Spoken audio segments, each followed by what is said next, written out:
Hey guys, Credit Repair Co. is back to fill you in on some more knowledge. Today we're going to be talking about how important it is to keep your credit balances below 30%, if not paid off in full.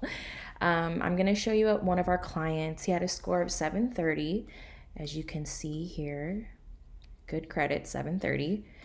And when I scroll down to show you, his overall credit usage was at 6%.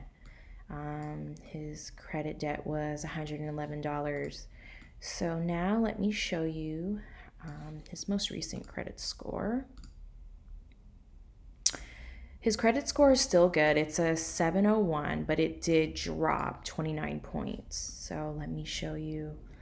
His overall credit usage went up to a 36%, and his credit debt is now up to $642. So as you can see, he still has good credit, but his score did drop 29 points. So that's why we do advise all of our clients to, at least pay more than a minimum payment each month, if not in full. And if you could find out from each one of your creditors which date of the month that they report your usage, so that way you can pay it in full before they do report it. So thanks again, you guys.